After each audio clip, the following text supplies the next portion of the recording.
নমস্কার, শুভ সন্ধ্যা। আমি জয়দেব কুমার গায়েন। আমাদের নির্ধারিত তিথিহীন পূজার ক্ষতিকর দিক, এই বিষয়গুলো নিয়ে আমরা আলোচনা করব। সবাইকে শারদীয় শুভেচ্ছা। সবাই এখন দুর্গাপূজায় অংশগ্রহণ করার জন্য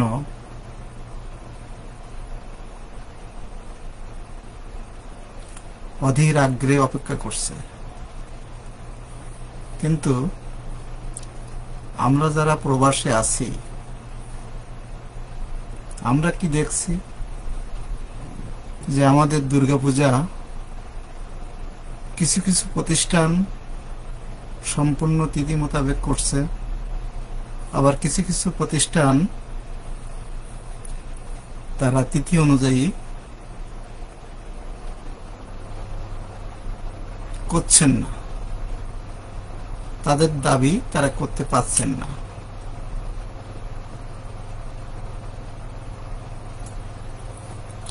আমরা জানি, আমরা যারা প্রবাসে আছি, আমাদের অনেক সমস্যা। মানুষের জীবনে সমস্যা থাকবে, সমস্যা ছাড়া কোনো মানুষ পৃথিবীতে বেঁচে থাকতে পারে না।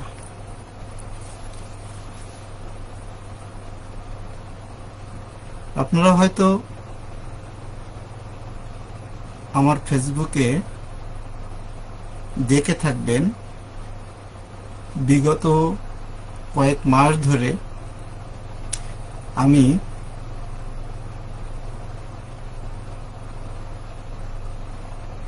বাংলাদেশি তথা বাঙালি হিন্দুদের ধর্মাচরণ সম্পর্কে বিভিন্ন সময় বিভিন্ন লেখা পোস্ট করে থাকি এবং বিভিন্ন মন্তব্য করে থাকি। অনেকেই আমার সাথে একমত পোষণ করেন, আবার অনেকেই একমত পোষণ করতে পারেন না। আমি কাউকেই দোষ দিচ্ছি না, এটা হতেই পারে। সবাই আমার সাথে একমত পোষণ করবেন, এটা প্রত্যাশা করাও সমীচীন নয়। তবে যেখানে ধর্ম, বিশেষ করে হিন্দু ধর্ম পৃথিবীর সবচেয়ে পুরাতন, সবচেয়ে আদি এবং নিরন্তন এবং চিরন্তন সত্য, আমাদের ধর্মটাকে আমরা সনাতন ধর্ম হিসেবেই জানি, যদিও সারা বিশ্বে আমাদের ধর্মটা হিন্দু ধর্ম হিসেবে সবার কাছে পরিচিত। আমাদের হিন্দু ধর্মের মূল ভিত্তি কি আমরা যদি আজকে আলোচনা করতে চাই, হিন্দু ধর্মের মূল ভিত্তি সেই প্রাচীনকালের মুনি ঋষিদের আমল থেকেই যদি আমরা খেয়াল করি, দেখা যাবে বিভিন্ন মুনি ঋষি ধ্যান, পূজা, যাগ, যজ্ঞ, বেদ, আচরণ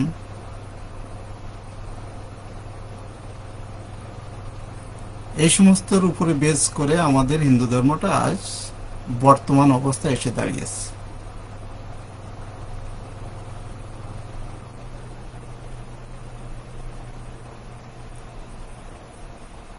আমরা বিভিন্ন ধর্মশাস্ত্রে দেখি যে প্রথমেই দুর্গাপূজার তেমন প্রচলন ছিল না। তেমন বলতে আদৌ ছিল না।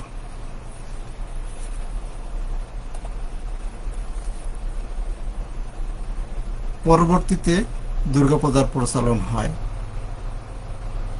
দুর্গাপূজার দুইটা, বসন্তকালে যেটা হয় সেটা বাসন্তী এবং শরৎকালে যেটা হয় সেটা শারদীয়। এবং কথিত আছে ভগবান রামচন্দ্র অকাল বোধনের মাধ্যমে দুর্গা পূজা করেছিলেন এবং সেই পূজার পৌরোহিত্য করেন রাক্ষসরাজ রাবণ, যেটা আমরা বিভিন্ন ধর্মগ্রন্থ থেকে পেয়ে থাকি। আমরা যারা বিদেশ থেকে, দ্যাটস মিন আমরা যারা বাংলাদেশ ভারত থেকে আসছি, আমরা সেখানে দেখেছি যে দুর্গাপূজা আসলে আমাদের ভিতরে একটা বড় চঞ্চলতা শুরু হতো, যে দুর্গাপূজা আসছে, বড় পূজা আসছে। সেই এক মাস ধরে আমরা আনন্দ করতাম যে পূজায় আমরা কি কি করব। সেই পূজার যে সাত্বিকতা ছিল, 5 দিন ধরে পূজা, আমরা দেখেছি আমাদের মা বাবা, জ্যাঠা জেঠি, কাকু কাকিমা, মেসো মাসি, দাদু দিদিমা সবাই কত সাত্বিকতার সাথে দুর্গাপূজা পালন করতেন। কিন্তু আমরা যখন প্রবাসে আসলাম, কি দেখলাম যে এক দুর্গাপূজা কখন শুরু হচ্ছে কখন শেষ হচ্ছে খুঁজে পাওয়া মুশকিল। এভাবে তো আসলে ধর্মচর্চা করা মুশকিল। আমরা যদি তিথিহীন পূজা করি, করতেই পারি, কারণ আমার টাকা আছে। আমি একজন ব্রাহ্মণকে বললাম যে আমি দুর্গাপূজা করতে চাই, আপনি আমাকে একটা বিধান দেন। আমাদের ব্রাহ্মণ কি করবেন? উনি একটা বিধান দিয়ে দিবেন।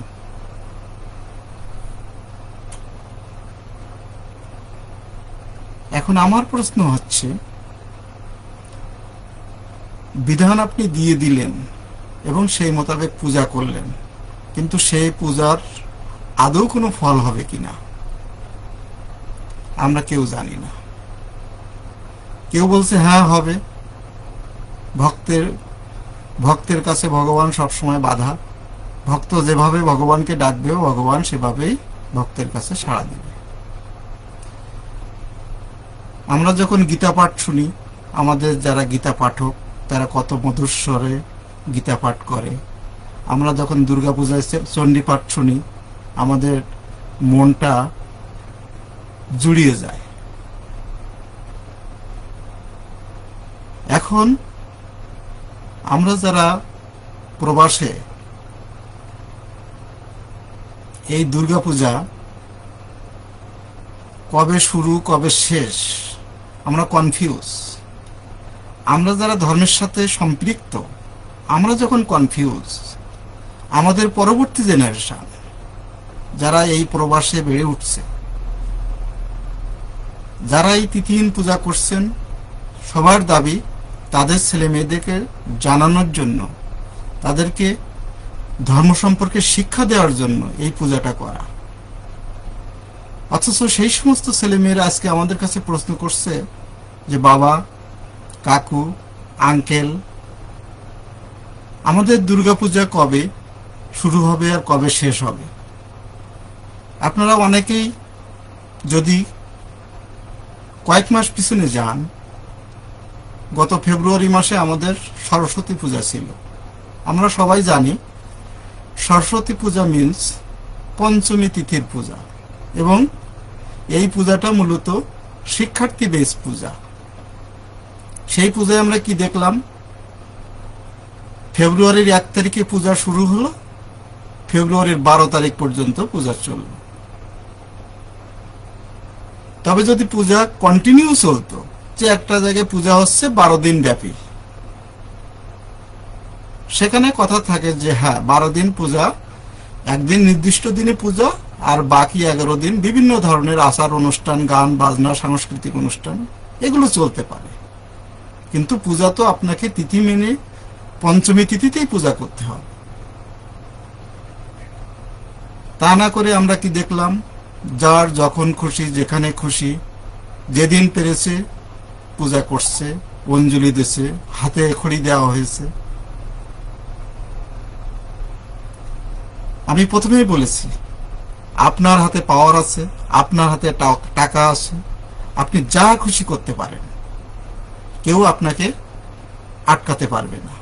আমি জয়দেব গাইন দীর্ঘদিন ধরে প্রতিবাদ করছি, আপনারা শুনতে বাধ্য, এটুকু বলার ক্ষমতা আমার নাই।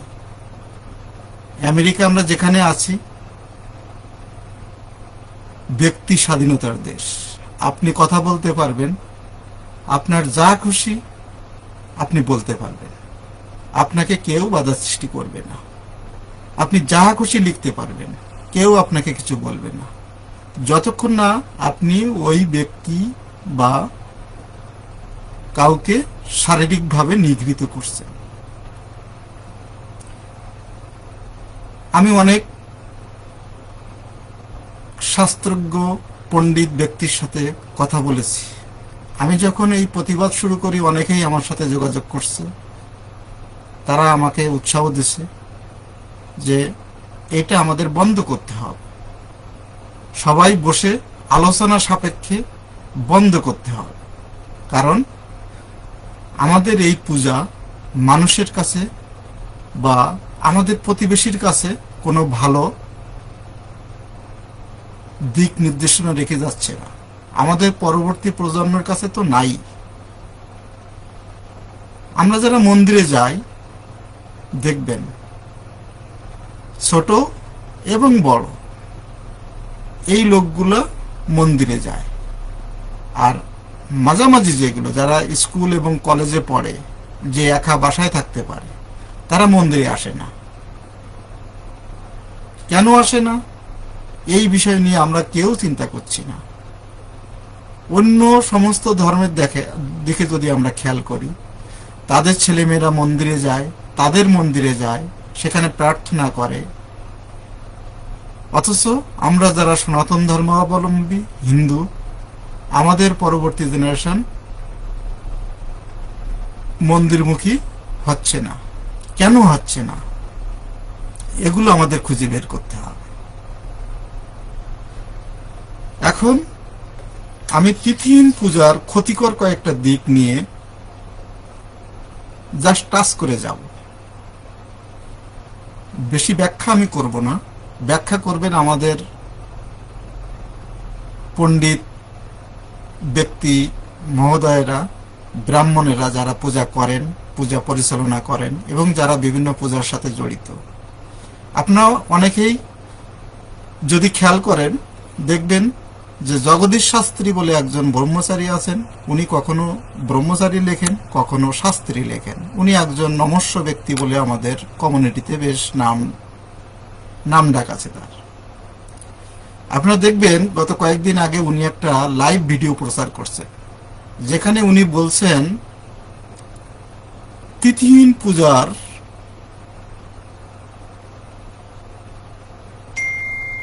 বিপক্ষে যারা কাজ করছে তারা মহিষাসুর। তো ওনার দৃষ্টিতে আমরা মহিষাসুর, আমরা যেহেতু তার তিথিহীন পূজার বিপক্ষে কথা বলছি।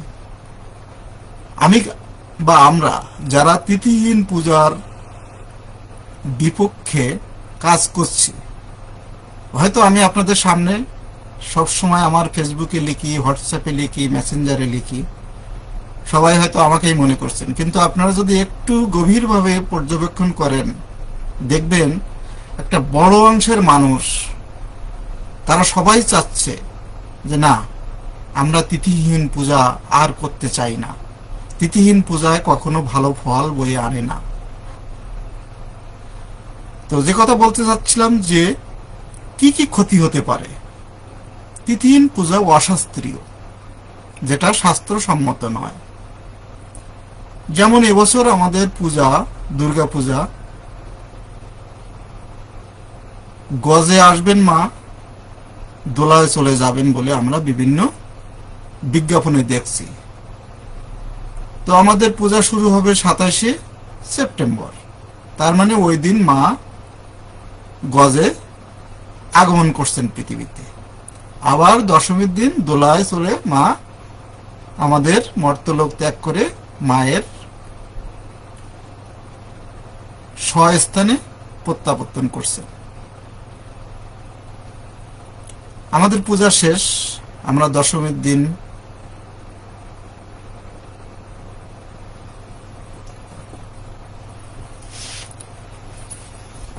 যাত্রামঙ্গল পড়ে আমাদের মাকে বিজয় দিয়ে আসি। এরপরে আবার আমরা যদি সেই পূজা আবার করি, তাহলে মা কিভাবে এবার আসবেন পৃথিবীতে? অতএব এই পূজা শাস্ত্রসম্মত নয়। এই পূজা কখনো ভালো ফল বয়ে আনতে পারে না। দ্বিতীয়ত বলা হয়েছে ফলহীনতা। যদি তিথিহীন পূজা করা হয় তাহলে ফল হয় কি ফল? মাকাল ফল। মাকাল ফলটা কেমন? দেখতে চকচক, কিন্তু ব্যবহার করা যায় না।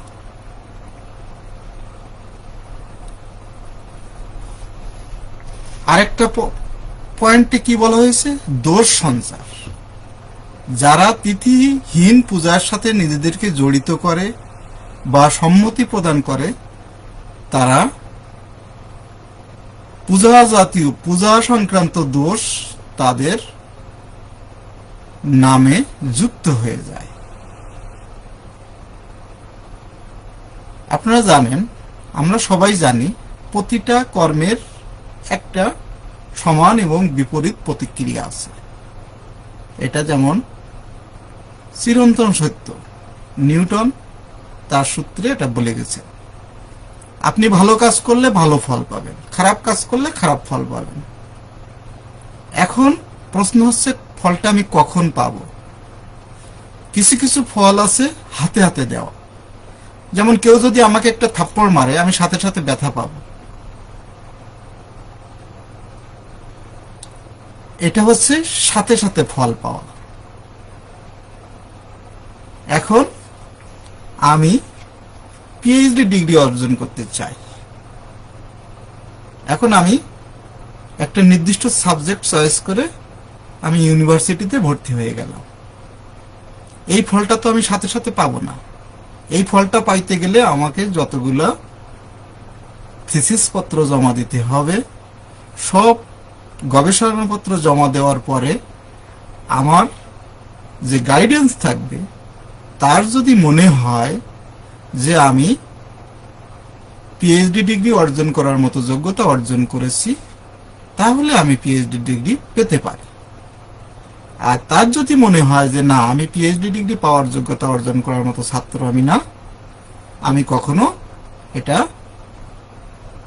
পাবো না, তাহলে এই ফলটা হচ্ছে দীর্ঘমেয়াদী। ঠিক তদ্রূপ আপনারা যারা তিথিহীন পূজা করছেন, আপনারা মনে করছেন যে ভগবান কিছুই দেখছে না। ভগবান সবই দেখছেন। কিভাবে দেখছেন? প্রত্যেকেরই তার নির্দিষ্ট ফল একটি নির্দিষ্ট সময় পাবেন। কেউ আগে পাবেন, কেউ পরে পাবেন।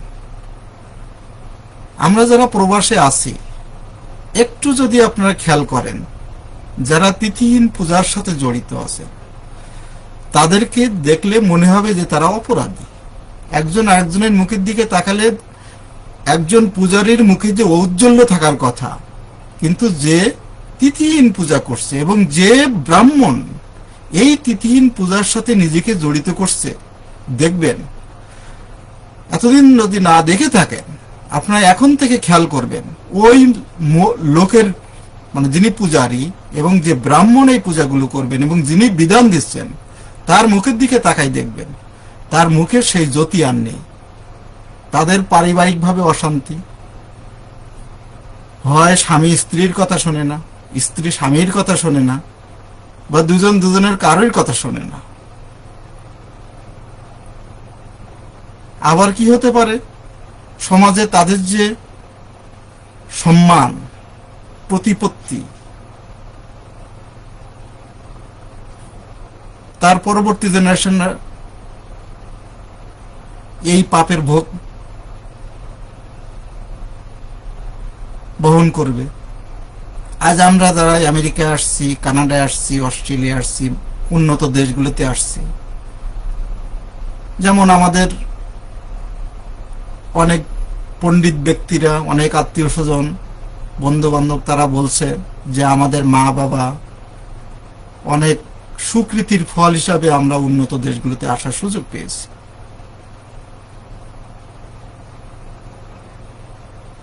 আজকে সেই সুযোগটাকে যদি আমরা সঠিকভাবে পালন না করতে পারি, আজকে আমি জয়দেব, আমি একটা কথা বললে আমার বাংলাদেশের বন্ধু বান্ধব আত্মীয় স্বজন মন্ত্রমুগ্ধের মতো শোনে। কেন শোনে? যে আমরা আমেরিকায় আছি, আমরা এখানে অনেক সুখী আছি।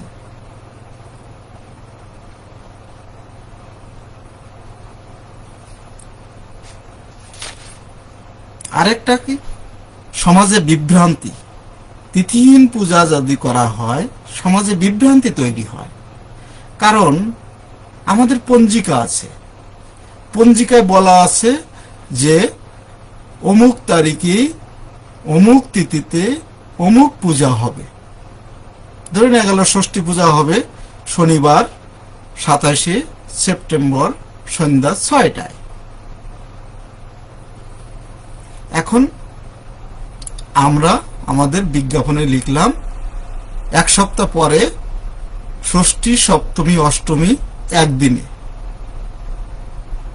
এই নিউ ইয়র্ক সিটিতে অনেক বৃদ্ধা ব্যক্তির সাথে আমার কথা হয়েছে। তারা কেউ মুখ ফুটে প্রতিবাদ করতে পারে না, তাহলে ছেলে বৌমা বাড়ি থেকে বের করে দিবে। এবং এমন অনেক উদাহরণ আছে। আমার একটা ছোট অফিস আছে, এখানে আমি অনেক ঘটনার সাক্ষী। কি ঘটনা? এই জাতীয় ঘটনা যে তারা মন খুলে তাদের কথাগুলো বলতে পারে না। কেন বলতে পারে না? কারণ আমাদের সিনিয়রদের প্রতি আমাদের যে সম্মানবোধ থাকার কথা সেটা নাই। আবার সিনিয়রদের প্রতি জুনিয়রদের কি দাবি? যে তারা জুনিয়রদের কোনো মতামতকে পাত্তা দেয় না। তো এই যে সমাজে বিভ্রান্তি, এই বিভ্রান্তি আমাদের দূর করতে হবে। আর এই বিভ্রান্তি দূর করতে হলে আমাদেরকে কি করতে হবে? আমাদের যে সমস্ত ব্রাহ্মণরা পূজা অর্চনা করে, যারা বিধান দেন, একটা পূজা আসার 1 সপ্তাহ বা 2 সপ্তাহ বা 1 মাস আগে তারা বসবেন এবং সমাজের যারা পূজা করেন, সভাপতি, সেক্রেটারি এবং যে পণ্ডিত বা যে ব্রাহ্মণ এই পূজাটা পরিচালনা করবেন, তারা সবাই একটা মত বিনিময় সবাই বসবেন। বসে কি করতে পারেন? আপনারা একটা দিক নির্দেশনা তৈরি করতে পারেন যে পূজাটা আমরা কখন কিভাবে করলে আমাদের হিন্দুদের এবং আমরা যারা প্রবাসে আছি বিভিন্ন সমস্যায় জর্জরিত, এই সমস্যার থেকে কিভাবে আমরা দূরে থেকে পূজাটাকে সুন্দরভাবে পালন করতে পারি, এটা আপনারা করতে পারেন। আর একটা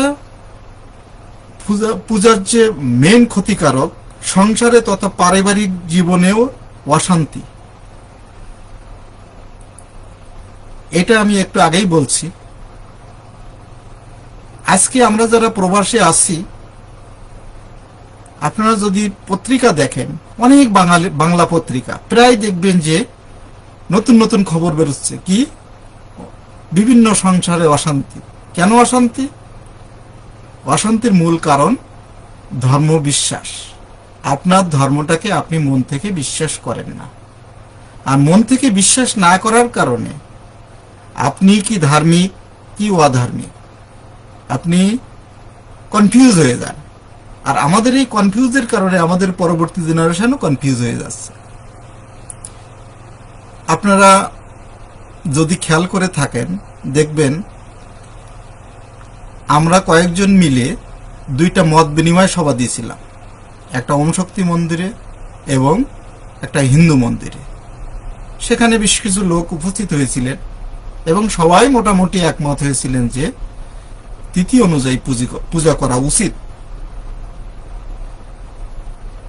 তো বিভিন্ন সমস্যার কারণে অনেকের পক্ষে সময় মতো পূজা করা সম্ভব না, এটা প্রমাণিত সত্য, এটার বাইরে আমরা যেতে পারবো না। তো তাদের কাছে আমাদের বিনীত রিকোয়েস্ট থাকবে যে আপনারা যারা সঠিক নিয়মে পূজা করতে না পারেন, আপনারা পূজাটা না করে আপনারা উৎসব করেন, দুর্গা উৎসব করেন। সেখানে ধর্মীয় সঙ্গীত, ধর্মীয় নৃত্য, সবকিছুই ধর্মীয়, নট আধুনিক, নট ডিজে, এগুলো আপনারা করতে পারেন। তাহলে আমাদের ছেলেমেয়েরা আমাদের ধর্মের মূল বিষয়গুলো জানতে পারে। এখন পূজা শেষে রাত 12টার সময় যদি আমরা লাইট অফ করে ডিজে বাজাই, লুঙ্গি ড্যান্স দেই, আমাদের ছেলেমেয়েরা তো মনে করবে এটাই আমাদের সংস্কৃতি, এটাই আমাদের ধর্ম। কিন্তু এটা তো আমাদের সংস্কৃতি, আমাদের ধর্ম না। আমাদের ধর্ম প্রতিদিন পূজার পরে অঞ্জলি প্রদান, তারপরে প্রসাদ নেওয়া, তারপরে সবার সাথে আনন্দ ভাগ করে নেওয়া। কিন্তু আমরা প্রবাসে এসে কি দেখছি? আমরা দেখছি উল্টো। পূজার স্থলের চারিপাশে যে সমস্ত ঘটনা ঘটে সেগুলো খুবই হৃদয় বিদারক। এটা কারোর কাম্য নয়। আপনারা সবাই প্রবাসে থাকেন, শিক্ষিত, ভদ্র, মার্জিত। আপনারা এই সমস্ত বিষয়গুলো থেকে নিজেদেরকে দূরে রাখবেন। আর যে পূজাগুলো না করলে আমাদের ক্ষতি হওয়ার সম্ভাবনা কম, সেই পূজাগুলো না করে ওই টাকা সেভ করে আসুন আমরা আমাদের পরবর্তী জেনারেশনকে যারা গীতা শিক্ষা করাচ্ছেন বা ধর্ম শিক্ষা দিচ্ছেন তাদেরকে আমরা একটা হাত খরচ দেওয়ার ব্যবস্থা করতে পারি কিনা। বিভিন্ন মন্দিরে কেউ ব্যক্তিগতভাবে আমাদের ছেলে মেয়েদেরকে গীতা পাঠ করাচ্ছেন, ধর্মজ্ঞান দিচ্ছেন, ধর্ম সম্পর্কে পাঠ দিচ্ছেন। আসুন আমরা সেই সমস্ত মহৎপ্রাণ ব্যক্তিরকে তাদের হাতে কিছু সম্মানই তুলে দিতে পারি কিনা। আমাদের এক সাংবাদিক দাদা, সঞ্জীবন দাদা, উনি এবার কালেকশন করছেন যে কতগুলো পূজা হবে। দেখলাম 35টা না 36টা পূজা হবে এবং উনি ডেট এবং তারিখ উল্লেখ করে করে দিয়েছেন যে 36টা পূজা নিউ ইয়র্কে হবে। তো এই যে 36টা পূজা যদি একই দিনে একই তিথিতে হতো তাহলে কত জাঁকজমক হতো, সবাই কত আনন্দ সহকারে পূজায় অংশগ্রহণ করতে পারত। যেমনটা আমরা বাংলাদেশে, ইন্ডিয়ায় আমরা ঘুরে ঘুরে বিভিন্ন পূজা মণ্ডপ দেখে থাকি। আসুন হে প্রবাসী হিন্দু ভাই ও বোনেরা, আমরা আর রেষারেষি না করি, আমাদের ধর্মটাকে বিশ্ব সভায় সুন্দরভাবে মানুষের কাছে উপস্থাপন করি। অনেকেই বলে যে আমরা মন্দির করব বলে পূজা করছি। হ্যাঁ, অনেকেই হয়তো করবে। কিছু কিছু প্রতিষ্ঠান আছে 30, 35, 40 বছর হয়ে গেছে, তারা এখনো পূজা করে যাচ্ছে হল ভাড়া করে। তারা আদৌ কখনো মন্দির করবেন কি করবেন না আমরা কনফিউজ। সবার কাছে আমরা রিকোয়েস্ট করব, আপনার টাকা আছে বলে আপনি আমাদের ধর্মটাকে যেভাবে খুশি সেভাবে ব্যবহার করতে পারেন না। এটা আপনার আমার কারোর অধিকার নেই। যে ব্রাহ্মণ তিথিহীন পূজার বিধান দিয়ে থাকেন, আমি পার্সোনালি সেই সমস্ত ব্রাহ্মণদেরকে ধিক্কার দেই। কোন গ্রন্থে কোথাও লেখা নেই যে আপনি কয়েকটা পূজার কথা উল্লেখ করা আছে, যেমন দুর্গা পূজা, লক্ষ্মী পূজা, কালী পূজা, সরস্বতী পূজা, গণেশ পূজা, নবগ্রহ পূজা, এই কয়েকটি পূজার তিথির বাইরে পূজা করার কোনো বিধান কোনো জায়গায় নেই। অথচ আমাদের মহামান্য পণ্ডিত ব্রাহ্মণগণ, আমি জানি না তারা কোন শাস্ত্রে এগুলো পেয়েছেন, কথায় কথায় তারা বলেন বিদেশে নিয়ম নাস্তি। আমি যখন তাদের জিজ্ঞাসা করছি যে বিদেশে নিয়ম নাস্তি এটা কোন গ্রন্থে আছে, আপনি আমাকে একটু দেখাতে পারেন, তখন ওনারা আবার বলেন যে না, জসমিন দেশে যদাচার। সেটাও আমার প্রশ্ন যে ঠিক আছে, জসমিন দেশে যদাচার,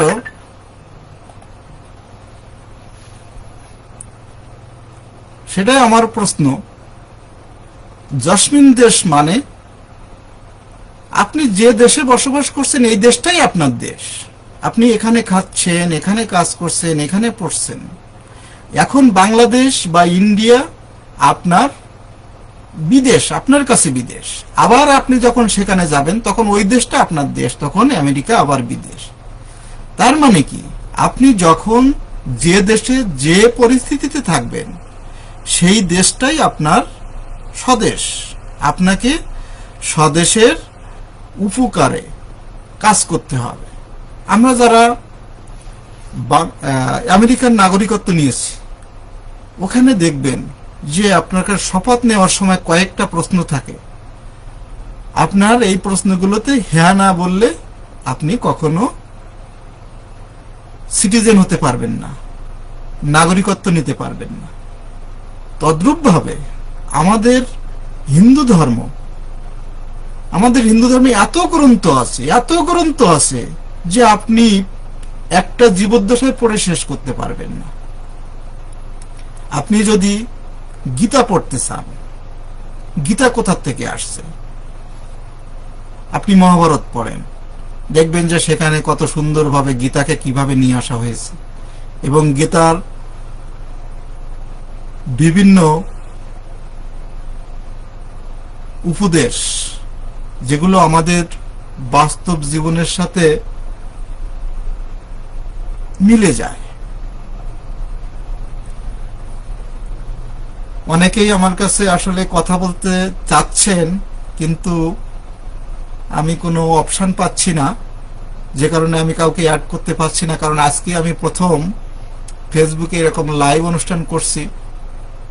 আমি আশা করছিলাম যে অনেকেই হয়তো অনেককে অ্যাড করতে পারবো। অনেকেই আমাকে নক করতেছেন অ্যাড হওয়ার জন্য। আমি দুঃখিত যে কাউকে অ্যাড করতে পারছি না। তো যে কথা বলছিলাম, যারা তিথিহীন পূজা করছে তাদের কাছে আমি রিকোয়েস্ট করব, আপনারা এবছর যেটা করে ফেলছেন, আপনারা অলরেডি ইনভেস্ট করে ফেলছেন, আপনারা পূজাটা শেষ করেন। আগামী বছর আপনারা চিন্তা করেন, আপনারা আপনার ধর্মটাকে ভালোবাসেন, কেন আপনার ধর্মটাকে নিজেই বিকৃত করতেছেন? আপনি যদি আপনার ধর্মটাকে বিকৃত করেন, পৃথিবীর কোন মানুষের দায় পড়েছে যে আপনার ধর্মটাকে ভালোবাসবে? আজকে আমরা যখন দেখি, আমরা বাংলাদেশের কোনো হিন্দু বা কোনো সংখ্যালঘু বা কেউ বিপদে পড়লে আমরা এখানে প্রতিবাদ করি, কেন? তারা আমাদের জাতি ভাই। অথচ সেই সমস্ত ব্যক্তি, সেই সমস্ত লিডাররা আবার তার ধর্ম পালনের সময় দেখা যায় যে সেই বিকৃত করতেছে আগে। এটা এক প্রকার দ্বিমুখী নীতি, যে আপনি একসাথে ভালো কথা বলতেছেন, আবার আপনি একসাথে ওয়াকাজও করতেছেন। এটা তো চলতে পারে না। আপনি কমিউনিটির একজন বড় লিডার হবেন, আপনারা কমিউনিটির একটা পরিচিত মুখ হবেন, আপনাদের কথা এবং কাজে মিল থাকতে হবে। আমরা প্রায় দেখছি, এবার যেমন দেখছি যে টাইম স্কয়ারে দুইটা গ্রুপ রেশারেশি করে দুর্গাপূজা করছে। হয় কেন আপনারা রেশারেশি করে দুইটা দুর্গাপূজা করবেন? আপনারা সবাই একত্রিত হয়ে একটা দুর্গাপূজা করেন। হ্যাঁ, আমার পার্সোনালি আমি সেটা বলছি যে আপনারা তিথি মোতাবেক করেন, এবং সবাই চায় যে তিথি মোতাবেক করেন। কিন্তু টাইম স্কয়ার একটা উন্মুক্ত ফাঁকা জায়গা, যেখানে 5 দিন পারমিশন পাওয়া অনেক টাফ। ধরে নেওয়া গেল যে এটা আপনাদের আশা বা ইচ্ছা থাকা সত্ত্বেও আপনারা করতে পারছেন না। কিন্তু তাই বলে তো 2-3টা পূজা করার দরকার নেই একটা টাইম স্কয়ারে। আসুন, এখনো সময় আছে, আপনারা বসুন, দুই পক্ষ একসাথে বসে পূজা করুন। আবার আমরা কি দেখছি, একটা গ্রুপ কুইন্স প্যালেসের পূজার এগেনস্টে ঢাকা ক্লাব ভাড়া করে তিথিহীন পূজা করছে। তাও যদি ঢাকা ক্লাবের কুইন্স প্যালেসের সাথে তাল মিলাই একই সময় একই তিথিতে পূজা করতেন, তাও আমরা বলতে পারতাম না তারা একসাথেই পূজা করছে একই তিথিতে, তাহলে এটা রেশারেশি না, তারা পূজা করছে। তো আপনারা যারা ঢাকা ক্লাবে পূজা করছেন, আপনাদের কাছে রিকোয়েস্ট থাকবে, এগুলো করা বন্ধ করেন। পূজা হয়ে যাওয়ার পরে মা পৃথিবীর থেকে চলে গেছেন, আবার মাকে কিভাবে পৃথিবীতে ধরে ডেকে নিয়ে আসবেন?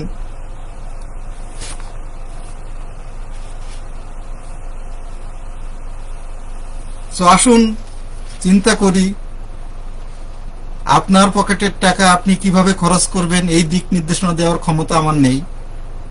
যারা তিথিহীন পূজাকে ঘৃণা করেন বা যারা তিথিহীন পূজাকে সমর্থন করেন না, আমি সবার কাছে করজোড়ে মিনতি জানাচ্ছি, আপনারা তিথিহীন পূজায় কোনো ডোনেশন দিবেন না। কারণ এই ডোনেশন দিলে আপনিও সমান অপরাধী হবেন। ওই পূজা করে যারা পাপ জোগাড় করছে তারা হয়তো মনে করছে পুণ্য, কিন্তু শাস্ত্র বিধান অনুযায়ী সেটা পুণ্য হতে পারে না। প্রথমেই বলা হয়েছে সেটা অশাস্ত্রীয়। তো আসুন আজকে আমরা প্রতিজ্ঞা করি, ওই সমস্ত মন্দির যারা তিথিহীন পূজা করছে বা যেখানেই তিথিহীন পূজা করছে, আপনারা কেউ সেখানে ডোনেশন দিবেন না। কারণ ওই ডোনেশন আপনার বাংলাদেশে আপনার দরিদ্র প্রতিবেশীকে দান করুন, উনি আপনার জন্য সারা জীবন আশীর্বাদ করবেন। বা একজন মেধাবী ছাত্র বা ছাত্রী যে টাকার অভাবে পড়তে পারছে না, তাকে দান করুন। কিন্তু তিথিহীন পূজায় একটা টাকা অনুদান দেওয়া মানে আপনি ভগবানের কাছে আপনি আপনার আত্মসম্মান, আপনার ধর্ম, আপনার কর্ম, আপনার সামাজিক সমৃদ্ধি সবকিছু আপনি বিসর্জন দিচ্ছেন। আবার দেখবেন যে যারা তিথিহীন পূজা করছে তাদের ইনকামের সোর্স বের করার জন্য কত ফন্দিফিকে তারা করে, বিজ্ঞাপন দেয়, এখানে বিজ্ঞাপন দেয় যে আসেন আমাদের এখানে বিজ্ঞাপন দিলে এই ছাড় দিব, ইত্যাদি ইত্যাদি। আপনারা তাদের প্রচারণায় পা দিবেন না। এটা আমার হাম্বল রিকোয়েস্ট। রাখা বা না রাখা আপনাদের দায়িত্ব। আপনারা হয়তো দেখে থাকবেন আমার একটা পোস্ট নিয়ে বেশ গত 2 দিন ধরে অনেক মানুষ বিভিন্ন ধরনের কথা বলছেন। অনেকের রিকোয়েস্ট শেষ পর্যন্ত আমি ওই জগদীশ শাস্ত্রী, যদিও তার এই শাস্ত্রী নিয়ে অনেক জনমনে কৌতূহল আছে, তারপরেও আমি তার কাছে রিকোয়েস্ট করব, আপনি যে স্পিচ দিয়েছেন ওটা আপনার স্পিচ না, আপনি শিখানো বলি বলছেন এবং আপনাকে কে শিখিয়ে দিয়েছে সেটা আমরা জানি। তো এইগুলো করে আপনি নিজের মান সম্মান খোয়াইন না। এমনি আপনার কীর্তিকলাপ সম্পর্কে অনেকেই অনেক কথাই আমাকে বলছেন, আবার আপনার অনেক সুখ্যাতিও আমাকে করছেন।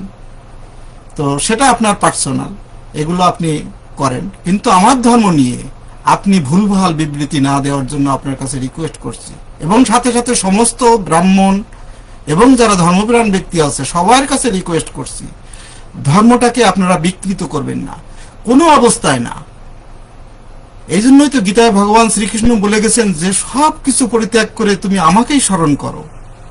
তার মানে কি বলা হয়েছে, তুমি যে ধর্মে আছো তুমি ওই ধর্মটাকেই পালন করো, কিন্তু তোমার ধর্মটাকে কখনো বিকৃতভাবে কোনো অবস্থাতেই তুলে ধরা উচিত হবে না। এবং যারা সর্বশেষ, আমি অনেক কথা বলে ফেলছি, আমি মনে হয় যে আপনারা আমার কথা অনেকে বিরক্ত হচ্ছেন, কারণ এখানে আমাদের রূপক নন্দী লিখছেন যে আপনার এখানে অ্যাড করার কোনো অপশন নেই কেন। আমি আগেই দুঃখ প্রকাশ করছি, কারণ আমার লাইভে কিভাবে অ্যাড করতে হয় এই সম্পর্কে আমার ধারণা কম। আমি কখনো লাইভ করছি কিন্তু এভাবে চিন্তা করি নাই। এর পরবর্তীতে যদি কখনো আমি লাইভ করি চেষ্টা করব সবাইকে কিছু বলার সুযোগ দেওয়ার জন্য।